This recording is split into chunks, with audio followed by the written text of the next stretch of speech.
Alors moi, j'ai été interpellé, un passage que vous connaissez comme moi, et je ne vais que parler sur 5 versets. C'est dans l'Évangile de Jean, chapitre 2, pardon, les 5 premiers versets.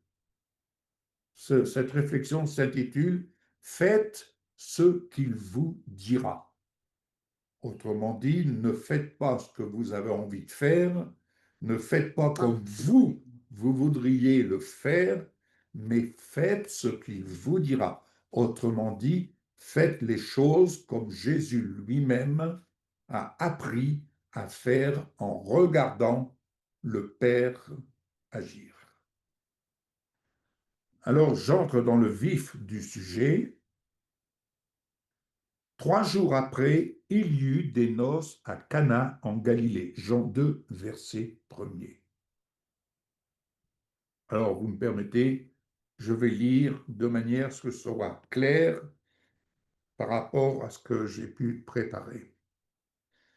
Donc, géographiquement, Cana est un village de Galilée, une région au nord d'Israël caractérisée par ses collines et ses vallées fertiles. Selon la tradition,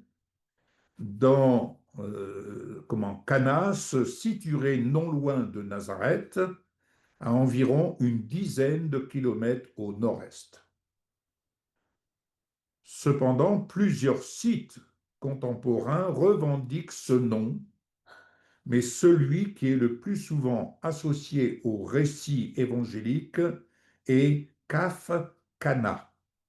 K-A-F-R et plus loin K-A-2-N-A, un village à l'est de Nazareth. La Galilée est une terre mêlant vignes, oliviers et sentiers antiques, offrant un cadre propice aux rencontres et aux festivités, comme ces noces légendaires où l'eau fut changée en vin. Verset 2. Jésus était là et Jésus fut invité aux forces avec ses disciples. Là, il y a quelque chose qui a sauté à mes yeux. Jésus était là. Il est en effet frappant de constater que la présence de Jésus à Cana semble, dans le récit, presque fortuite, comme celle d'un voyageur qui s'arrête sur la route. Cette discrétion initiale est révélatrice. Jésus, accompagné de ses disciples, ne prend pas la place centrale. Pourquoi? Elle s'inscrit dans la simplicité d'une invitation communautaire. Il était là, mais il n'était pas invité. C'est parce qu'il était là, on l'a invité. Est-ce que vous voyez la nuance? Donc, certains commentateurs suggèrent qu'à l'origine, Jésus n'était pas sur la liste officielle des convives, mais qu'au gré de la rencontre, la nouvelle de sa présence se répand et on l'invite, lui aussi, lui ainsi que ses compagnons de route. Cette dimension accentue le naturel de la scène. Jésus partage le quotidien, accepte l'hospitalité offerte et se mêle à la joie populaire. Ce n'est qu'après avoir été remarqué et invité qu'il entre réellement dans l'événement, non pour s'imposer, mais pour répondre à un manque, une attente silencieuse. Son action à Cana surgit dans le fil du quotidien, là où on ne l'attendait pas forcément, mais où la présence attentive devient ouverture à la surprise, au miracle. Ainsi, le récit met en valeur la simplicité d'une rencontre, la place de l'inattendu et la capacité à accueillir celui ou celle qui se présente sur notre route, même sans invitation formelle. car c'est souvent là que la grâce se manifeste. Mhm. Verset 3. Le vin ayant manqué, la mère de Jésus lui dit, ils n'ont plus de vin. Alors, le détail que la mère de Jésus remarque, le manque de vin en pleine célébration, suggère effectivement une ambiance déjà bien animée. Ils n'ont plus de vin. Ça veut dire qu'ils avaient Ils avaient déjà déjà bu, bah oui, consommé auparavant, mais oui. où la convivialité battait son plein. En soulignant cette pénurie, elle joue presque le rôle d'une maîtresse de cérémonie, attentive, veillant à ce que la joie collective ne soit pas interrompue par un défaut d'hospitalité. Le vin dans la culture juive antique, j'étais heureux de découvrir ça, n'était pas qu'une simple boisson festive. Il symbolisait l'abondance, la bénédiction et la communion. À boire modestement, comme diraient certains. Mais quelle était la nature de ce vin servi lors des noces de Cana? Écoutez bien.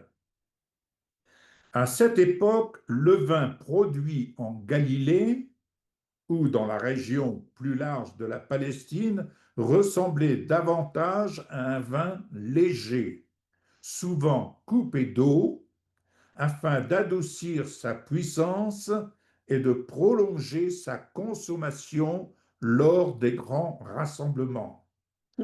Les techniques de vinification étaient rudimentaires.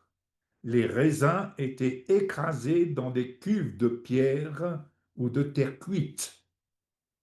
Puis le jus fermentait naturellement, sans ajout ni filtration moderne.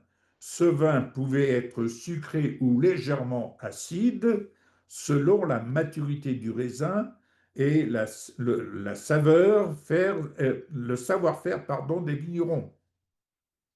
Ils étaient parfois épicés d'herbes ou de résine pour relever sa saveur ou améliorer sa conservation. Ainsi, le vin des noces de Cana, loin des grands crus d'aujourd'hui, s'il vous plaît, se rapprochait d'un breuvage artisanal, modeste, mais porteur d'une symbolique forte. Il était la marque de l'accueil, de la fête et de la générosité, un lien entre les convives et les hôtes, entre le quotidien et l'extraordinaire. Que ce vin vienne à manquer, c'était risquer d'interrompre la célébration, de briser l'harmonie du groupe, et c'est précisément à ce carrefour que le récit invite à la confiance et à l'écoute dans l'attente du geste inattendu. Verset 4. Jésus lui répondit, Femme, qu'y a-t-il entre moi et toi? Mon heure n'est pas encore venue. Cette question m'a souvent perturbé.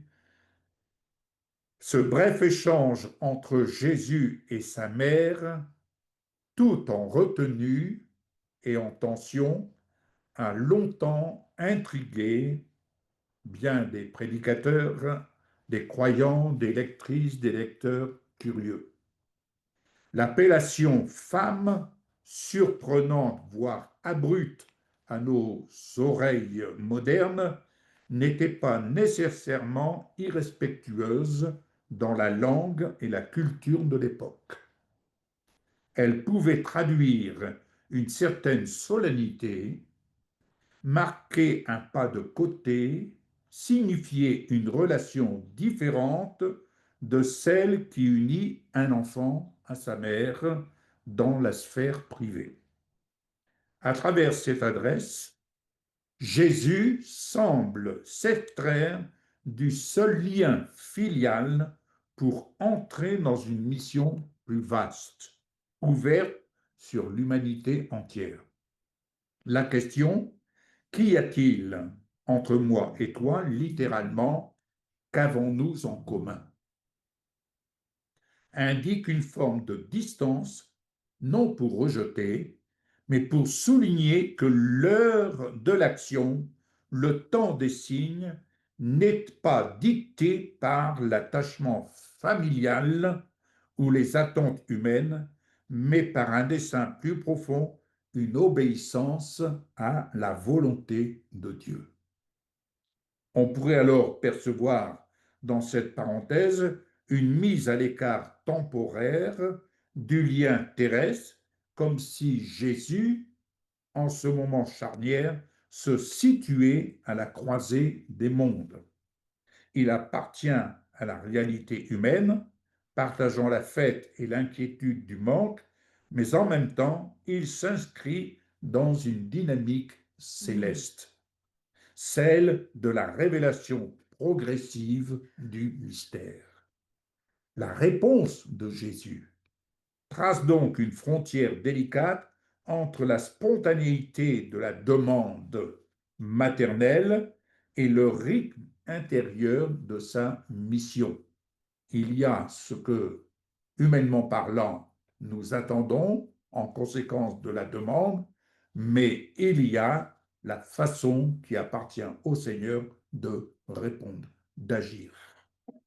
Oser lire cette scène ainsi, c'est accueillir la tension féconde entre proximité et altérité. Jésus n'agit pas selon la logique des liens naturels, mais selon celle de l'appel du ciel.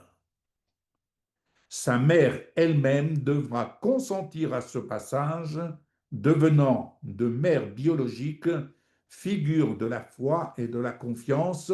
Ce moment est alors porteur d'un enseignement universel, accueillir l'inattendu de Dieu. Ce moment, accueillir l'inattendu de Dieu, même lorsqu'il se glisse dans l'ordinaire, suppose parfois de renoncer à nos certitudes, à nos droits acquis, pour laisser advenir une parole et un geste qui nous dépassent, mais qui transforment le manque en abondance. Verset 5. Sa mère dit au serviteur, « Faites tout ce qu'il vous dira. » Ah, célèbre phrase. Combien de fois n'avons-nous pas parlé sur « Faites tout ce qu'il vous dira » ? Ces mots de Marie, « Faites ce qu'il vous dira » retentissent alors comme une invitation à l'abandon confiant, non seulement pour les serviteurs de Cana, mais pour tous ceux et celles qui cherchent une réponse à leur attente. En s'alignant sur la volonté divine, Marie montre le chemin du vrai disciple. Non pas s'imposer dans le dialogue avec Dieu, ni chercher à forcer l'agenda du miracle. Seigneur, c'est maintenant qu'on a besoin, c'est urgent, c'est maintenant. On ne force pas l'agenda du miracle, mais entrer dans une disponibilité intérieure, une écoute active qui précède toute manifestation de la grâce. Et quand je lis cela, je ne peux m'empêcher à toute cette période que j'ai eu à passer, mais je te donne le moyen d'en sortir. C'était pas maintenant, j'ai dû attendre 6 mois. Mais durant ces 6 mois, j'ai percé,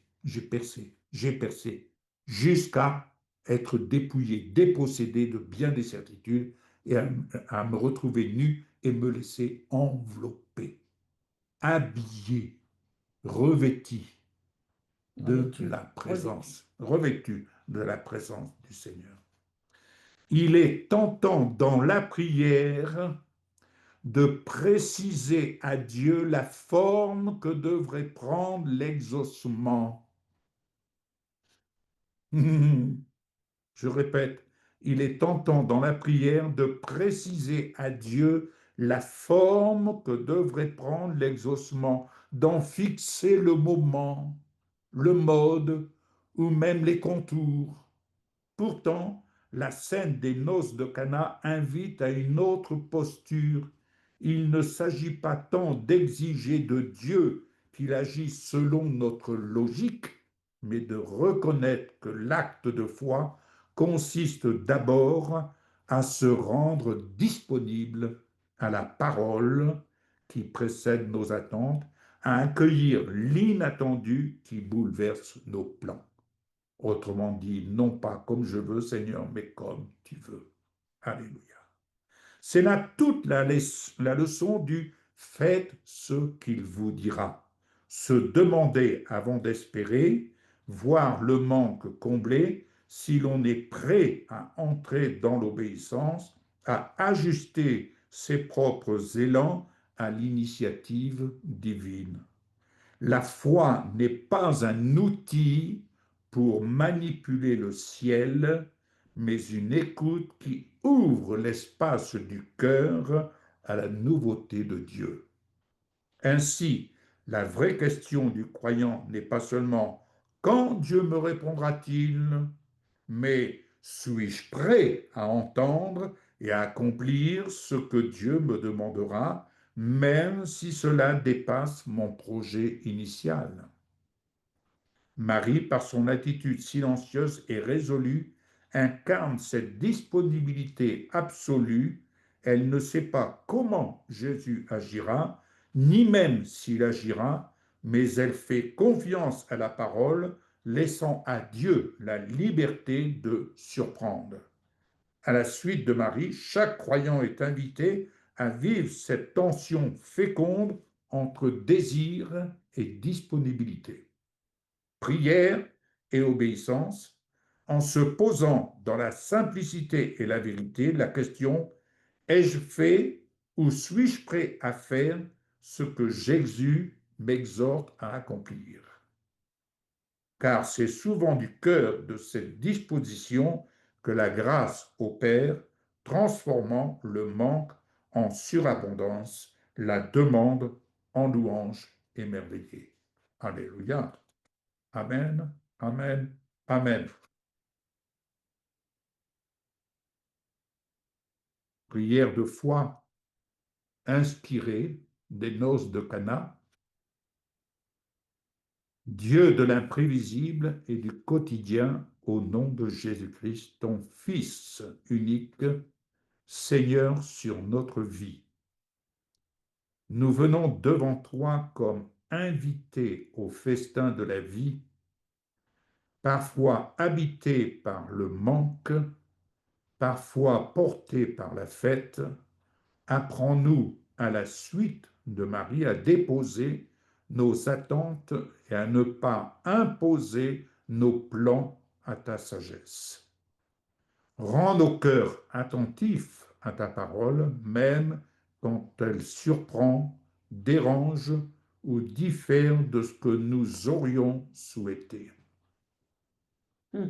Donne-nous de reconnaître à travers les silences et les réponses qui déconcertent la trace d'un amour qui nous dépasse et nous transforme. Que l'écho de faites ce qu'il vous dira retentisse en nous, Amen, nous invitant à l'écoute active, à la confiance paisible et à l'abandon confiant entre tes mains. Libère-nous de la tension de maîtriser le temps de la grâce, d'anticiper son mode ou ses contours. Plonge-nous dans une disponibilité intérieure pour que nos désirs s'accordent à ton dessein et que notre foi devienne accueil de l'inattendu.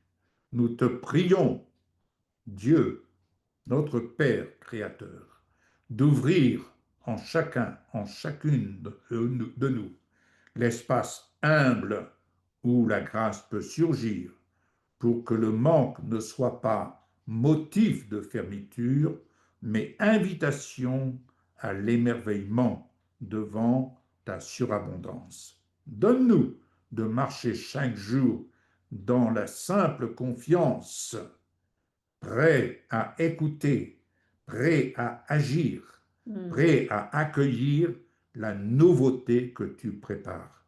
Que notre prière soit avant tout ouverture, que notre attente devienne offrande et que notre vie se fasse louange dans la fidélité à ta parole qui renouvelle tout. Amen. Amen.